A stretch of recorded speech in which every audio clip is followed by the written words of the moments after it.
پاکستان کې د ماشومانو د حقونو د لپاره کارکونکي وایي چې د قومي ډیټابیس رجسټریشن ادارې نادرا د اقدام هرکلی کوي چې د جنسي تیرو په پیښو کې د ککړو مجرمانو رجسټریشن کوي، خو په کار ده چې په ملک کې د جنسي تیرو د پیښو د مخنیوي لپاره قوانین په عمل کې راوستل شي.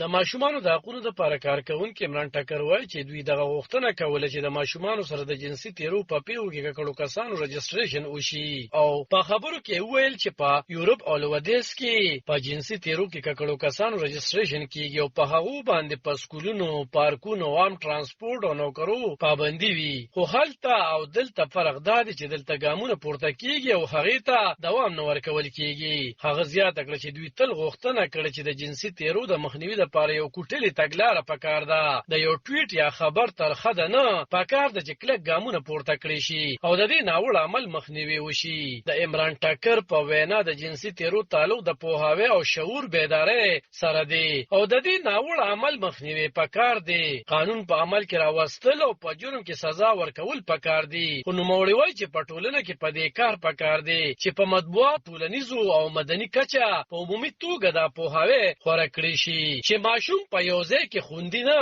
دا خلک د خپل ماشومان په خپل خوندي کړي چې بیا په تاڼو او عدالتونو نه ګرځي. نادرا په جنسي تیرو کې د ککړو کسانو د رجسټریشن د اقدام په اړه ویلي چې په کور، مدرسه، کالج یا تون کې یا چرته هم د ملازم ساتل وړاندې د یاد تن شناختی کارت نمبر په 2000 د پیغام په توګه ولېږي او معلومه کړه چې دغه تن جنسي مجرم خو نه دی. ویل شوي چې د نادرا دغه سرویس مقصد عام خلک او ادارې د جنسي مجرمانو په خصوصي توګه د ماشومان او ښځو د پاره د ممکنه خطر سبب ګرځېدو کسانو په اړه سمدستي معلومات ورکول دي. پاکستان کې د ماشومانو د حقوقو د لپاره کارکونکي ادارې سایل ویان وقاص وایي چې دوی د حکومت دغه ګام هرکلی کوي ځکه چې د یاد ریکارډ جمع کولو سره به خلکو ته اساني وي چې د جنسي تیرو په پیښو کې ککړ کسان خلکو ته معلوم شي. د سایل ادارې تر مخه تیر کال په 2022 کې پاکستان کې په ماشومانو تشدد 4253 په ملکي ورځپاڼو کې ریپورت شوی چې پکې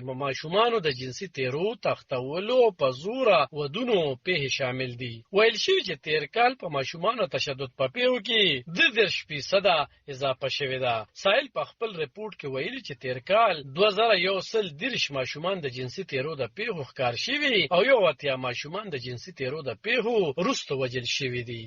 علب خان شیرپو، دلبر نیوز، 400 پاکستان.